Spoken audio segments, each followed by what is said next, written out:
people who make their living in the bush are among the most susceptible to Lyme disease. That's just a plain fact. They spend their days out there tromping around, guiding clients, plotting GPS points, or even planting trees. But how informed are they about Lyme disease prevention and diagnosis? Do they know the signs and symptoms? On this podcast, we'll head deep into the backcountry with a BC reforestation expert and talk about preparedness and knowledge. I'm Sarah Cormode, and this is Can Lyme's podcast, Looking at Lyme.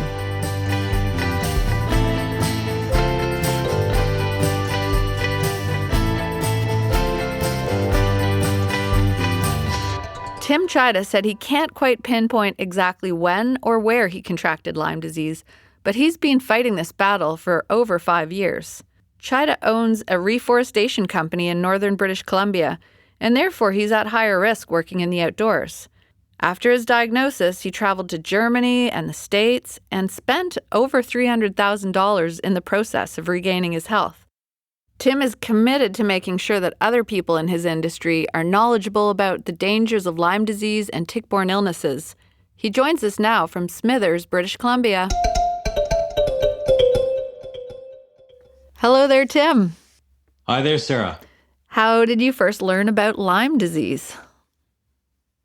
I remember hearing about Lyme disease when I was in my early 20s, and I remember it was the Lyme, Connecticut stories that came out. So that's originally my first remembering of Lyme disease, without any idea that I'd ever have to be exploring it to this detail and end up having Lyme disease. So how did you find out that you had Lyme disease? I found out that I had Lyme disease. I was one of the few that my test came back with the Western blot as positive. But I really inadvertently got tested because at that time I really had very mild symptoms, and I was taking my daughter for a Lyme disease test because she was having some symptoms, and I was aware of Lyme disease at that point. So I took my daughter for the test, and at the same time, I did the test, and my Lyme disease came back positive as being exposed to Lyme. So it wasn't until after I had a positive Lyme disease that a number of years later that I ended up starting to exhibit a lot more of the symptoms of Lyme disease. So that was a really big indication that Lyme was potentially some of the causes of that. So I really feel fortunate because through all of my treatments and how much I had to go through, I had a real lead into understanding what was happening with me. And I've met a number of people from around the world that they haven't been so fortunate. They've had to go through numerous doctors, 20 and 30 doctors, and numerous tests, and really have to push hard to get the testing done, even to start approaching Lyme disease as a diagnosis. So I felt very lucky in that sense that my Western blot came back positive right from the beginning. Well, that's so interesting because my next question was going to be about how hard was it for you to get a diagnosis here in Canada? Yeah, one of the few, and met so many people with Lyme now that are even currently having difficulty for doctors and Lyme diagnosis, because a lot of it is still clinical diagnosis, and especially if the Western blot doesn't come back as a positive, a lot of doctors will just write that off as you don't have Lyme. But when you start looking at different Lyme testing through the world, I believe that there's much more accurate testing, and especially when you look at some of the testing in the States and then in Germany, Armin Labs as an example, when you start looking at some of the PCR testing and the availability of different tests out there, I just feel that we probably have to go out of country to get the most appropriate and accurate testing. Yeah, I wanted to ask you about that. I know for myself, I chose to travel outside of Canada and paid out of pocket for my own medical expenses. Was that your experience also? Oh yeah, absolutely. I wonder about that often, how people could possibly afford to do treatment in the sense, especially when you're going to spend that amount of time in the States. I did 3 months at a clinic in the States, but I also did a number of stem cell therapies in the States. And I did something called a hyperthermic treatment in Germany. did two rounds of hyperthermic treatment in Germany. And, in total, I'm well over the $300,000 mark for treatment at this point. Hey, your math and my math add up. Right. Yeah. Well, many, many moons ago, I spent 2 fabulous summers planting trees in northern Ontario and northern BC. I honestly don't ever remember having any ticks embedded in me or crawling on me back in the early 1990s. Are you seeing many ticks in the forests and the cut blocks that you're working in nowadays? No, we're actually not seeing any more ticks than we have. Now, this depends on the region where we work as well. When we start going south, I would say south of Kamloops or south of 100 Mile House, that there's a lot more ticks there. And fortunately for us, partially by design, we don't work that far south in British Columbia. But so, in the region, uh, Kamloops and 100 Mile House and south from there are a lot more ticks. But I'm not seeing more than I've ever seen. And myself, I've never had a bullseye rash or have I ever seen a tick on me in 36 years in the bush. And ironically, it was until a number of days, I think it was only 5 days after I finished my treatment in the States, that me and my son and his best friend and his best friend's dad, we went camping. The four of us went camping for a couple nights. That was the first tick I've ever seen on me in all the years working in the bush. That is such a strange coincidence. So the answer is no, but it doesn't change the process or protocol, because knowing that and knowing how impactful Lyme disease was to me and how consequential it was to me, we have very serious process and protocol for our Lyme training. And then also what we do if somebody does have a tick, even walking on them or on them. So when we do our Lyme, our tick checks at the end of the day, just to be able to keep that tick and to label it, and then we keep it frozen. That way, if there is any indication of infection, bullseye rash, or any other symptoms, then we have that tick available. And then that tick can be sent away for diagnosis, which would gives people a real heads up on the potential consequence of some of those infections. I'm so happy to hear that you have those protocols and processes in place. That's amazing. I think in order to be in the bush and me to go through Lyme disease and the struggles that I had with that, and just feel blessed that was able to afford it and come out of that, knowing how consequential that is.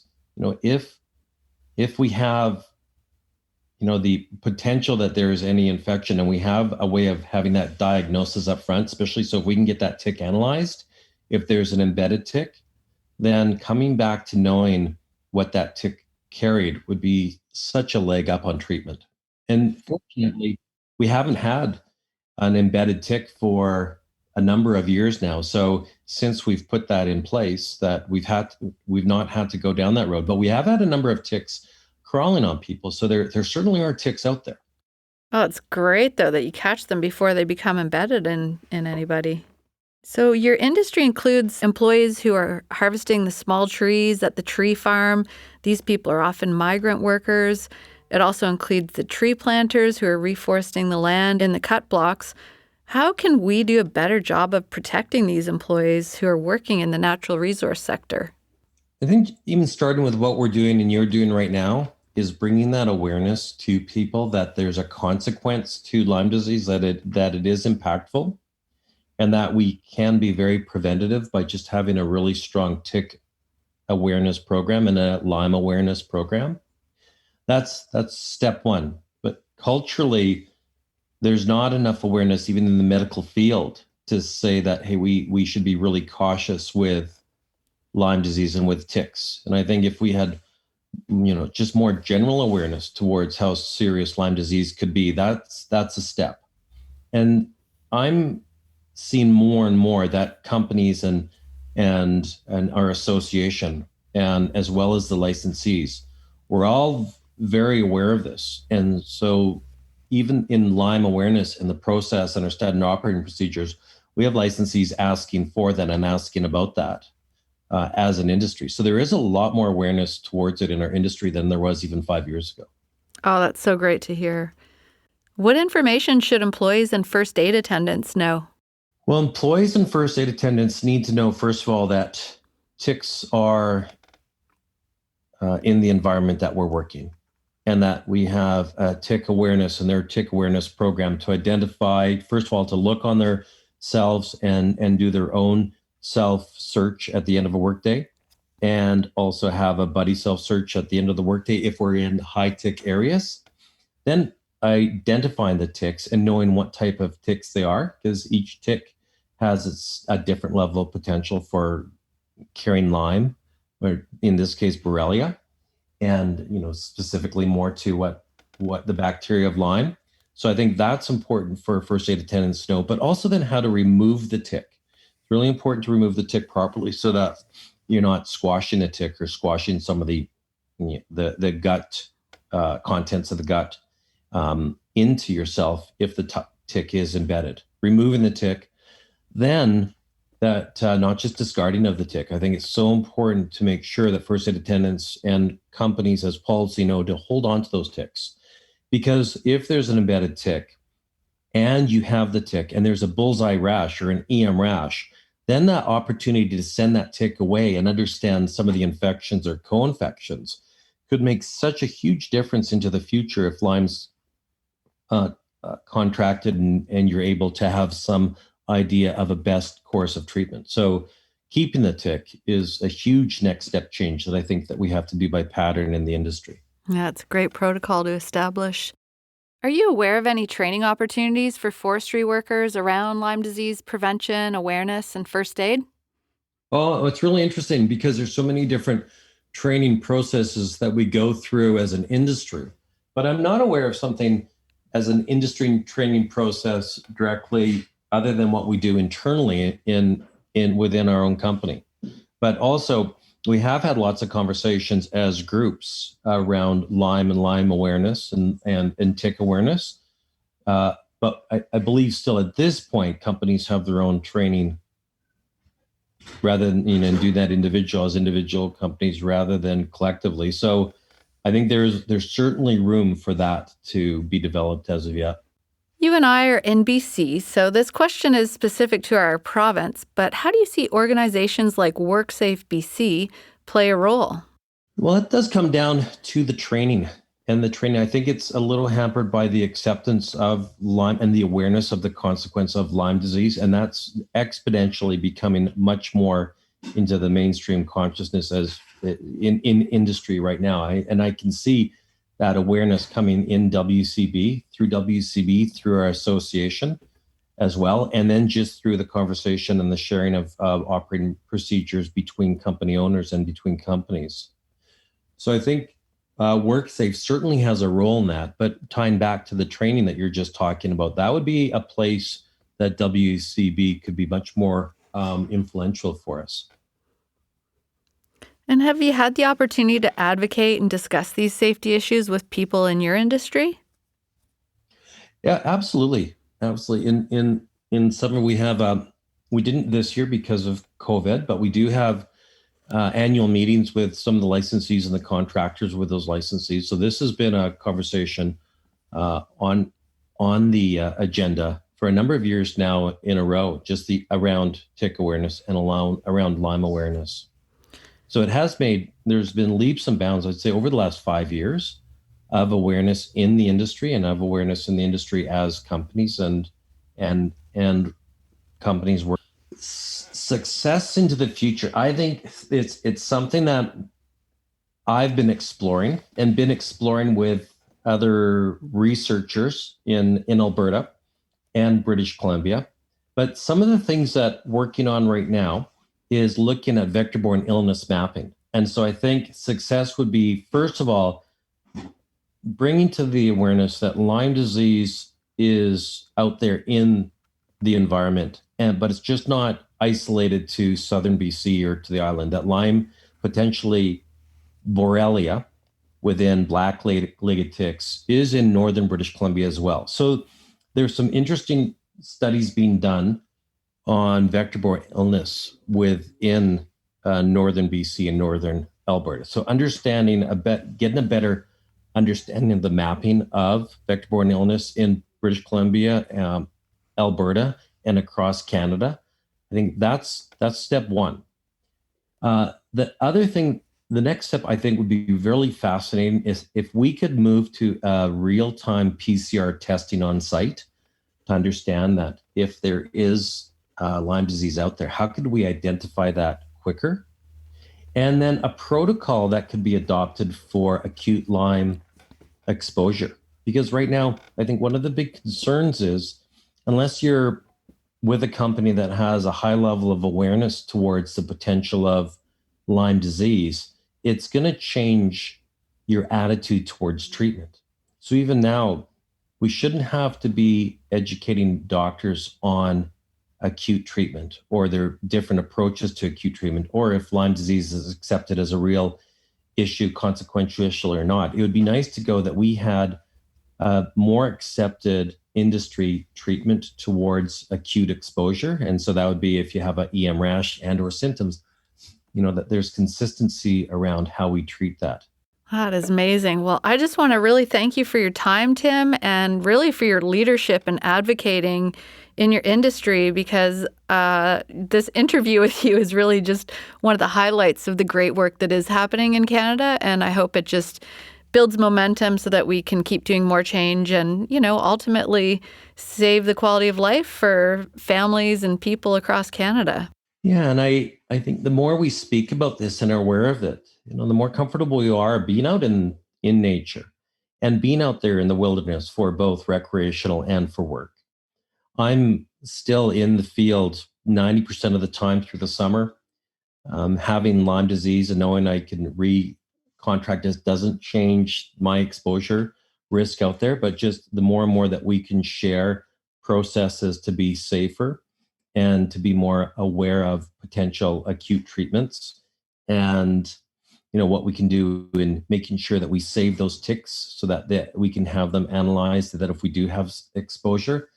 So being aware of that doesn't stop me from being out in the wilderness. Both of my kids are both in tree planting, and they're both out there tree planting right now as well. The more that we bring that awareness, the safer we can be. And I know that the fact that I've had to battle through Lyme disease for 5 years and how horrific it was, it is a very much less than fun and disabilitating illness. And I'm very grateful that I had the resources to work through it and be treated for it. But it was absolutely incapacitating. And for me, I moved from the ability to run a 500-person company to the inability to buy broccoli at the grocery store. That's how consequential it is. So having that experience and knowing that that's how disabilitating it is really gave me that real passionate drive to start sharing, even in podcasts like this, going, let's just keep bringing the awareness out into the field. Let's look at the policies and procedures that we can do collectively together for education, and then look at some standard processes for acute treatment, and then what we need to do that if we have exposure. So all those things together in conversation as we do. There's a huge group of us through the association as well, through the Western Forest and Contractors Association. There's Lyme training there. And there's sharing of policies between companies. There's the licensees are very aware of the potential of Lyme, so wanting to see that we have good Lyme protocol in place. There's a huge shift that's happened in the last 5 years. So let's just keep doing that and keep sharing this story, because it's really it's very preventable as long as we have the awareness that Lyme is consequential, and it is in northern BC. Yeah, you really nailed it, Tim. That's exactly it. We want people to still go outside and enjoy being outside, work outside. We just want them to be informed and know how to stay safe. Thank you for all the work you're doing. Thank you for sharing your story with us. We really appreciate it.